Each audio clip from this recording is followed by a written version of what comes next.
Good evening, my viewers and subscribers. Happy New Year to every one of you.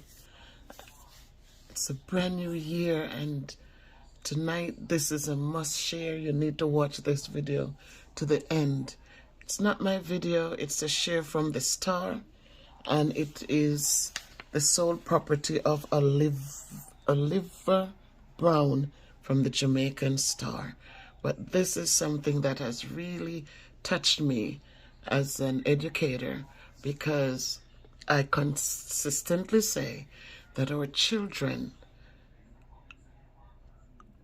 are unique. One size is never going to fit all of them.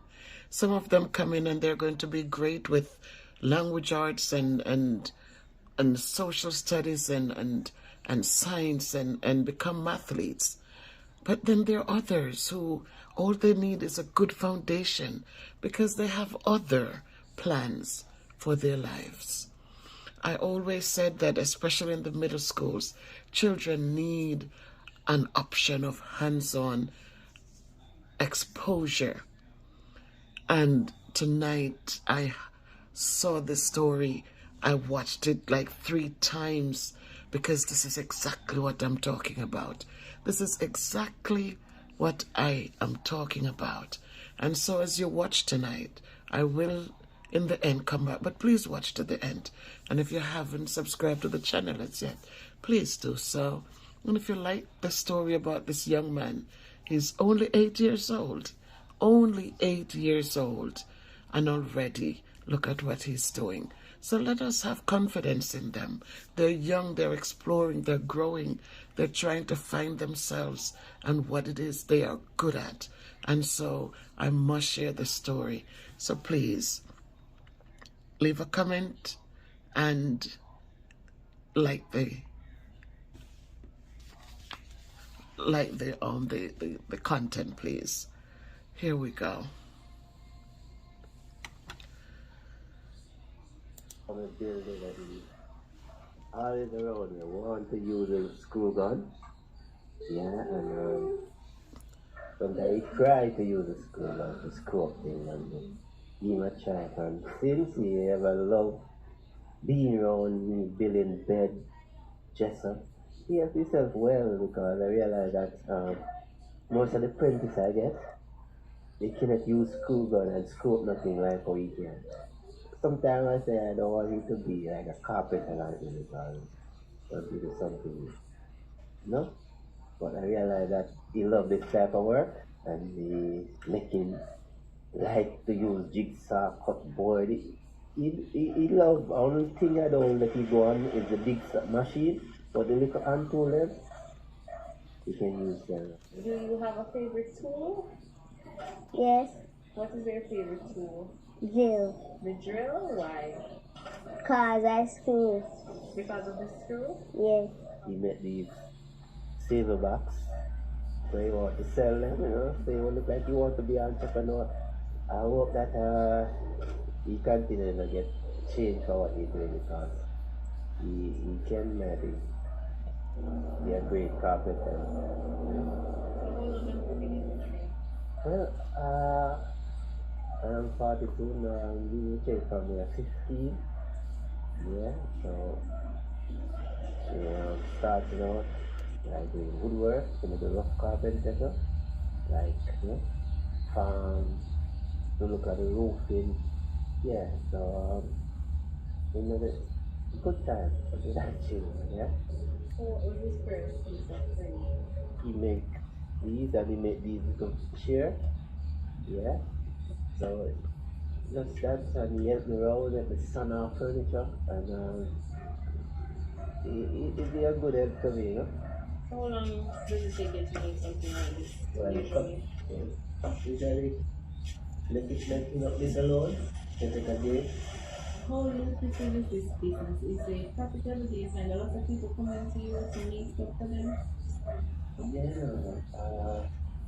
so we'll be on a street visit sometimes. I go like watch and so see. I don't really have a shop I work at home now, so hopefully I'm gonna make a shop.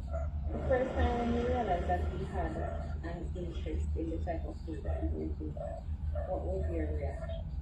Well, my reaction is it seems like this guy gonna be talented like me, very talented, because when you're growing up, I like to fix things. My father used to say that I like to pull up, me used to do technician, people that do say they're technician, fix TV, radio, but I realized that when I go to the carpenter, so when you realize that you like to do actually want to be like me, sometimes you pull up the phone. You just like to get the hand on things, very busy around the world. Screw up doors, sometimes they want me in the ear, I put on lock on door. Yeah, he's very talented, So does he need furniture for the people outside the home? Yeah, teacher come here and see when you build a chair and they want a harder chair like, so they want two little school bench. So you go over there and build it and carry it over there. When my father is not around, I can sit in the room to do anything around the house. Like more something to scrub inside, he come and do it for me, and he's been very good. So I'm really proud of him because he's really helpful to me. I can depend on him. But when you started to develop as a student, do you have any fear? I really don't know. I never really have no fear because when you're using the tool, it's very good. So I never really have no fear like him about damaging himself with it or anything. Because I was saying that I never really want to take out my father's chain. I want to do something different, but I feel like it's him love also. So we just go with it, you know? Say then, he get a lot of trouble to but sometimes I have to just say, you know what, I'm growing up, But he like to build things. Use the hammer. Sometimes you can't find the hammer, the guy have the hammer. I beat something, he always a nail something. I realize he like the shade, He like to sing. Yes, this guy sing every day. There you have it, my people. This is just so motivational for me. Very uplifting. These are the things that I'm talking about. The children are young, but they do know how to do things if we allow them to do things. So give them that chance. A lot of times it's not that they're troublemakers. It's just that they need something to keep them busy. Here's a young guy. He's only 8 years old. Thank you to the father. Thank you to the mother. And regardless of its, you might not think that carpentry is a fancy kind of stuff, but it's better than forcing him, and he keeps going in and he keeps going in and he's dropping out of school with nothing, and then the problems start. Right now, yes, he is exploring, he wants to do well, he's using his hands, he's building, he's creating, he is selling things. Look at him building chairs for his school. Could you imagine if more children were doing something similar and donating a chair to a school, selling it back to the government, selling a chair or stool to parents who need a chair for their child to go to school? How good that is. So it might not be a ritzy thing, and it might not be, but it's self-employment, and he's starting somewhere. So people, we hear of all the crimes and we hear of all of the negatives, but kudos to you, Dad. I lift my hat to you, because these are the things that I truly embrace as an educator. Here in the schools in America, I want to see more hands-on opportunities for the young children. Give them that chance, because you see the problems that they face. You see how, because they cannot manage the work, the scholastic part of it, that they are combative and they're fighting and they're not coming to school and they're disrespectful. They want to walk out. They just cannot manage. It's too much. But if you give them a chance to go to a wood shop, to make something, to make a picture frame, to make a saving box, as he called it, and they're able to sell it back even to their classmates, it's something that they would feel proud of because it's their work, it's completed, and they can make money from it. So parents, I wanted to share this, and I want you to understand that it's a new year, new beginnings. Give your children that opportunity. Hook them up with carpenters and those tradesmen, welders and auto mechanics.